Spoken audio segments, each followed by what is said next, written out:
Welcome back to Yankee Chronicle. I'm your host, Abby Peel, coming to you from the Renaissance Shop right here in New London. And I'm now joined by David Linehan, who is the liaison for the VNA. Hi, David. Hi, good morning. So I think the first thing to talk about is what is the liaison for the VNA? Right, and of course, if you can't spell liaison, it's hard enough to even know what it is.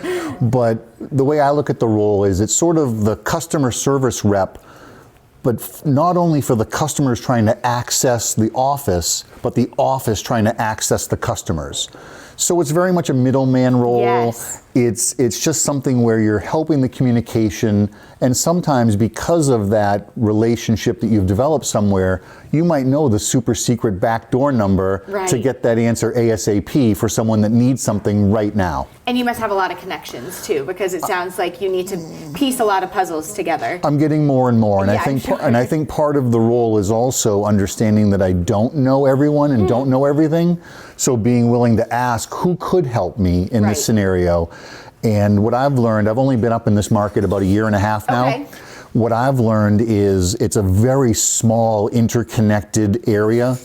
You're correct. Right. So somebody that worked at New London probably has worked at Dartmouth, might very well have worked at Valley. Right. And can help me navigate those things, and they're very willing to help. Very important. Give us a scenario of which you might use your liaison role here. What is someone, or a typical day that you might, a scenario you might be working on? The best part about my job is there is no typical day. That's wonderful. Some people love that. Right. So what normally happens, and I won't use names or places or dates, but there was something going on recently where we've had a family scenario that isn't the best. The clinician's very concerned about this patient.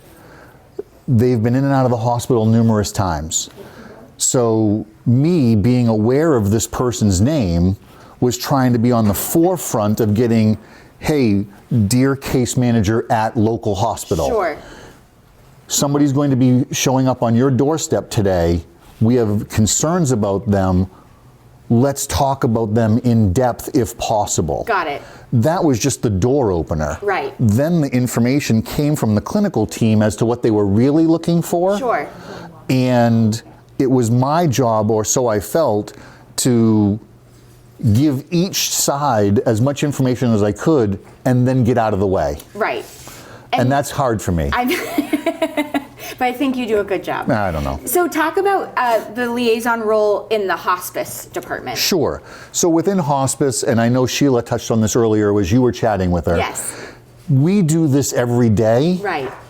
You might do it once, twice, 4 times in your life, depending upon who your survived, who your parents and grandparents are. Of course. So a lot of what my role is, gosh, it's almost like a support team. It's reminding families that they're not in this alone, that others are going through this and have gone through this, but letting them know that they are unique, because we don't want to ever minimize someone's experience going through hospice. Sure. So letting them know that they aren't alone, but they may have unique situation, and that's what we as an agency at Lake Sunapee are here to help them with that path. Right. My role might be as simple as talking to a family member and saying, you're making the right decision. Right? I'm not a clinician. Right. I'm here to just let them know that you're on the right path. Right. We've got the right team members for you to help you and your loved ones get from point A to point B. Right. Well, because hospice, the word, can be an emotional thing, a scary thing, and so I'm sure you're a happy face for some people to see in that time, to just know that they have resources. Yeah. I mean, I think back to what I went through with my father, and it's probably not the right clinical answer to say. Sure.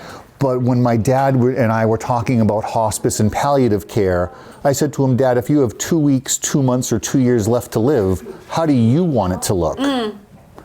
And that's what we get to do in hospice, is we let the patients be more involved in their day-to-day care, as opposed to what their primary care physician and their emergency department wants. And then the VNA is just there to help. We're there to help facilitate those things and make their wishes at end of life as smooth as possible, the transition as smooth as possible. Amazing. Well, David, I give you a lot of credit for what you do for every day. That it's a somber topic for a lot of people, but I think you are a great resource for people. So thank you so much for joining us. Thank you very much.